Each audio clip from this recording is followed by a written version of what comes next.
কারিমের আয়াত নাযিল করে দিয়ে বলেন কাল্লা ইন্না মাইয়া রাব্বি সায়াহদিন। আল্লাহ মুসা পয়গম্বর আলাইহিস সালাতু ওয়াস সালাম বলে দিলেন, ও আমার জাতিরা, এই মুসা পয়গম্বর আলাইহিস সালাতু ওয়াস সালামের তার কাহিনীগুলো তার কর্মগুলো একটু খামখেয়ালি ছিল। তারা মুসা পয়গম্বর আলাইহিস সালাতু ওয়াস সালাম বললেন, অবশ্যই আল্লাহ পাক রব্বুল আলামিন আমাদের সাথে আছে, আল্লাহ তাআলা আমাদের একটা উপায় বের করে দেবে বলে সুবহানাল্লাহ। তারপরে আল্লাহ পাক রব্বুল আলামিন আমার কোরআনে কারীমে নাযিল করে দিলেন, ফাওহাইনা ইলা মুসা আন আতবি আসাকাল বাহসান ফালাকা ফাকানা কুল্লু ফিরকিন কাত-তাউদিন আযীম। আল্লাহ পাক রব্বুল আলামিন মুসা পয়গম্বর আলাইহিস সালাতু ওয়াস সালামকে ডাকতে বললেন, পয়গম্বর তোমার হাতে ওটা কি? মুসা পয়গম্বর আলাইহিস সালাতু ওয়াস সালাম বললেন, আল্লাহ এটা তো আমার হাতের লাঠি। মুসা পয়গম্বর আলাইহিস সালাতু ওয়াস সালামকে আল্লাহ পাক রব্বুল আলামিন বলে দিলেন, পয়গম্বর তোমার হাতে ওই তোমার যে হাতে লাঠি আছে, এই লাঠিটা তোমার নদীর উপরে তুমি একটা আঘাত করো, আমি আল্লাহ পাক রব্বুল আলামিন নদীর মাঝখান দিয়ে রাস্তা বের করে দেব বলে সুবহানাল্লাহ। মুসা আলাইহিস সালাতু ওয়াস সালাম যখন নদীর উপরে তার হাতে লাঠিতে যখন আঘাত করলেন সুন্দরভাবে, নদীর মাঝখান দিয়ে সাগরের মাঝখান দিয়ে রাস্তা হয়ে গেল। মুসা আলাইহিস সালাতু ওয়াস সালাম কওমদেরকে নিয়ে রাস্তা পাড়ি দিয়ে ওপারে চলে গেলেন। এদিকে মুসা আলাইহিস ফিরাউন ওয়াসলামনা তুম্মা আখরিনকে ফিরাউনের দল মুসা আলাইহিস সালাতু ওয়াস সালাম তার বাহিনীদেরকে নিয়ে ওপারে চলে গেলেন সাগরের ওপারে। ফিরাউন এসে কত সুন্দর নদীর মাঝখান দিয়ে রাস্তা। ফিরাউন বলতেছে, তোমরা যা কত সুন্দর রাস্তা আমার কারণে হয়েছে, আমি করেছি, আমি তো খোদা।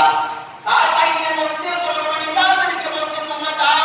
নেতারা বলতেছে না না আমরা যাব না, আপনি আগে যাবেন এই রাস্তা দিয়ে, তারপর আমরা যাব। ফিরাউন বলতেছে না তোমরা আগে যাও। লোকেরা তারা বাহিনীরা বলতেছে না আমরা যাব না, আগে আগে তুমি যাবে তারপর আমরা যাব। যখন ফিরাউন রওনা দিলেন, তারপর পিছনে পিছনে রওনা দিলেন, মাঝখানে গেছে। মাঝখানে যাওয়ার পর আল্লাহ পাক রব্বুল আলামিন উপর থেকে আল্লাহ তাআলা নদীকে বলতেছে, পানি আগের মতো হয়ে যাও সুবহানাল্লাহ। এই ফিরাউন মুসা পয়গম্বর আলাইহিস সালাতু ওয়াস সালামকে একবার না দুই বান্দা ওই একবার আক্রমণ করতে চেয়েছিলেন। আবার এই ফিরাউন আবার কয়েকবার না চারবার মুসলমান হওয়ার জন্য তৈরি হয়েছিল, কিন্তু তার একজন বন্ধু ছিল হামান। এই হামানের কারণে মুসলমান থেকে ফিরে এসেছে। যখন মুসলমান হতে চায় তখন হামানের কাছ থেকে পরামর্শ নিতে চায়। যখন পরামর্শ নিতে চায়, হামান বলে, বন্ধু তোমাকে সবাই খোদা মানে, আমরা খোদা মানি, তুমি যদি ঈমান আনো তাহলে আমাদের কি হবে? যখন এই হামানের কথা বলে, ওই ফিরাউন ওই ঈমান আনা থেকে বিরত থাকে।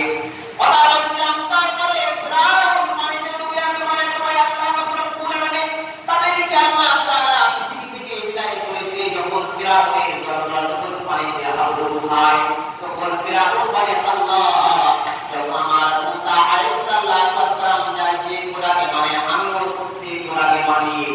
আল্লাহ পাক রব্বুল আলামিন জিবরাইল আলাইহিস সালাতু ওয়াস সালামকে ডাকতে বললেন, ও জিবরাইল তাড়াতাড়ি চলে যাও, আমার নাম রহমান, আমার নাম রহিম, আমার একবার আমার নাম দিছে মুখে ফিরাউন, আবার যদি নাম নাই, আবার যদি একবার আমার নাম নাই, ফিরাউন দিনের পথে চলে আসবে। আমি চাই না ওই ফিরাউন যে একজন না দুইজন না অন্তকে ৮০,০০০ শিশুকে দুনিয়া থেকে বিদায় করেছিলেন শুধু মুসা আলাইহিস সালামের কারণে। তারপরে আল্লাহ পাক রব্বুল আলামিন আল্লাহ তাআলা মুসা আলাইহিস সালাতু ওয়াস সালামকে নদী পার করায় দিলেন। এদিকে জিবরাইল আলাইহিস সালাতু ওয়াস সালামকে আল্লাহ পাক রব্বুল আলামিন পাঠিয়ে দিলেন। পাঠানোর পরে মুসা আলাইহিস সালাতু ওয়াস সালাম তারপরে ফিরাউন আল্লাহ পাক রব্বুল আলামিন জিবরাইল আলাইহিস সালাতু ওয়াস সালামকে বলে দিলেন, ও জিবরাইল যাও, ফিরাউনের মুখের ভিতর কাদা শিলে শিলে তার মুখের ভিতর কাদাগুলো ভরে দাও, যেন আমার নাম না রাখতে পারে। আমি আল্লাহ পাক রব্বুল আলামিন এমন করে ওকে পৃথিবীতে রাখবো যেন এই মানুষটা থেকে হাজার হাজার মানুষ যেন এই মানুষটা থেকে শিক্ষা নেয়। আজও পৃথিবীতে আপনার ফিরাউন পৃথিবীতে নাই, কিন্তু ফিরাউনের মতো মানুষের চরিত্র আছে, কিন্তু এখন আপনারা পৃথিবীতে দেখবে, কিন্তু ফিরাউন আবু জেহেল আবু লাহাবের নাম মানুষ মুখে আনতে চায় না।